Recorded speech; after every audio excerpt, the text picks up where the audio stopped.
के नाहरगढ़ की पहाड़ियों में घूमने गए दो भाइयों में से एक भाई की लाश मिली और दूसरा भाई राहुल अभी तक भी लापता है।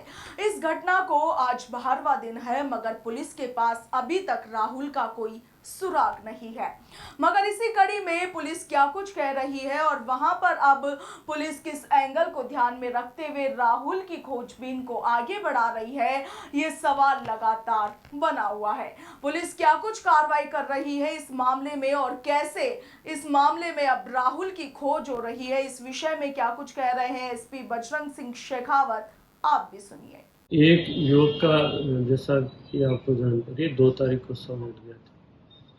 दूसरे युवक को तलाश उसी 1 तारीख से ही हमने शुरू कर रखी है और उसी की कड़ी में हमारी जो सिविल डिफेंस, एसडीआरएफ, एनडीआरएफ, हमारे पुलिस के जवान, दूसरा डॉग स्क्वाड और दूसरे हमारे जो सीसीटीवी कैमरे हैं जो आसपास के उनसे और दूसरे जो भी हमारे पास टेक्निकल असिस्टेंस हम जो लेते हैं उन सारों की भी हमने मदद ली है। ड्रोन भी हमने उड़ाया है, हवाई जहाज, हेलीकॉप्टर से भी हमने उसको तलाश करने के प्रयास किए हैं। उसके बाद में भी हमारी जो टीमें हैं जो इलाके हैं जहाँ से कोई सूचनाएं प्राप्त हो सकती है उसमें लगे हुए हैं। इसके अलावा कल ही हमने लगभग 70 लोगों की एक टीम थी जो ये नाहरगढ़ की पहाड़ी है उसके चारों तरफ के जो थाने हैं आमेर, ब्रह्मपुरी, उसके अलावा नाहरगढ़ रोड, शास्त्री नगर, भट्टा बस्ती, विद्याधर नगर, दौलतपुरा और विक्याई, ये 8 थानों के जवान थे। प्लस हमारे जो डीआईजी साहब हैं कैलाश बिश्नोई जी, उन्होंने वेस्ट जिले के भी हमें लगभग 30 के आसपास जो एक्सपर्ट इस मामले में सीसीटीवी देखने में हैं वो लोग उपलब्ध कराए थे। तो वो सारे लोगों ने कल भी सीसीटीवी कैमरों से को देखने की और ढूंढने की कोशिश की है। इसके अलावा वही टीम आज भी उसी कड़ी के अंदर सारा वो प्रयास कर रहे हैं क्योंकि हमने ऊपर जो तलाश की है अभी तक उसमें सफलता नहीं मिली, इसलिए आसपास के जो जगह प्लस कल जो हमारी जो डीएसटी की टीम है उसको भी अलग से टास्क दिया गया था। उसने railway station, bus stand, Chomu खुलिया और ये जो स्थान है जहाँ से जाने की संभावनाएं रहती है उन जगहों के अंदर भी तलाश की और आज भी तलाश जाए।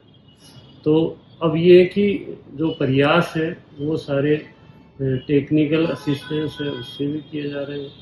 दूसरा हमारी जो टीमें रोज जो नाहरगढ़ की पहाड़ियाँ हैं वहाँ पर भी जाती हैं तो उधर भी प्रयास किए जा रहे हैं लेकिन अभी तक ये सफलता नहीं।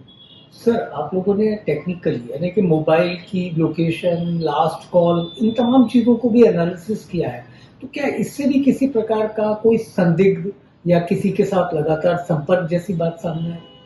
नहीं, इससे संबंधित जो हम लोग ये जो टेक्निकल असिस्टेंस से जो कॉल डिटेल या इनकी जो बातचीत है उसके बारे में ये हमने पहले ही दिन से शुरू कर रखा है और उसके अंदर जो हमने अभी तक ये इनकी कॉल डिटेल वगैरह से जो जानकारियाँ मिलनी थी वो जुटाई है, लेकिन अभी तक इस लाइन पे भी हमें विशेष सफलता। सर, क्या कोई हिरासत में है या कितने लोगों से आप पूछताछ कर चुके हैं? पूछताछ तो बहुत सारे लोगों से और जो उससे लिंक लोग थे जो जिनसे संभावना है कि उनसे जानकारी मिल सकती है तो वो सारी जानकारियाँ, इसके अलावा जो हमने प्रयास किया वो भी। सर, अभी तक की थ्योरी में क्या लगता है कि भाई जो बड़ा भाई है जो लापता है, क्या वो सस्पेक्ट मान रहे हैं अभी तक की थ्योरी में या वो हादसे का शिकार हो गया है?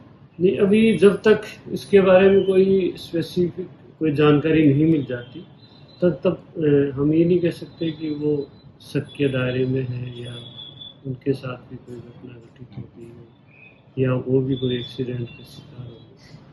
ये जब तक कोई स्पेसिफिक जानकारी मिलने के बाद ही बता सकते। सर, आशीष के शरीर पर चोट के निशान है, संभवतः भारी वस्तु से मारकर हत्या की है और आपने कैमरे भी चेक करे, मोबाइल आपने टेक्निकल चेक किए, 11 दिन हो गए सर, अभी तक पहाड़ी के नीचे उतरने के रास्ते में क्या पुलिस को कुछ भी नहीं मिला सर? क्या बहुत शातिराना तरीके से ये वारदात को अंजाम दिया? नहीं, हम ये नहीं कह रहे हैं कि उनकी ये कोई हत्या की गई है। वो हमने अभी तक उस चीज़ को वो नहीं किया है। अभी तक जो मामला है वो एक्सीडेंटल ही पुलिस की जो जांच है उसमें सामने आया है, और बाकी हमारे प्रयास जारी हैं और उम्मीद करते हैं कि जल्दी कोई सफलता। सर यानी पुलिस की थ्योरी अभी एक्सीडेंट एंगल पर ही काम कर रही है। नहीं, एंगल तो हम सारे पे काम कर रहे हैं। एंगल तो जो भी पुलिस का शक करने का जो दायरा होता है वो उस लिमिट में सारा काम कर रहे हैं। लेकिन अभी तक जो हमें एक जो युवक का शव मिला है उसमें हमें मर्डर जैसा कोई अभी तक कोई तथ्य सामने नहीं है। एक लड़की का जिक्र भी हो रहा था सर, जिससे दोनों भाइयों ने बात की थी, क्या वो भी पूछताछ के दायरे? वो क्या होता है, परिवार के सदस्य बहुत सारे होते हैं।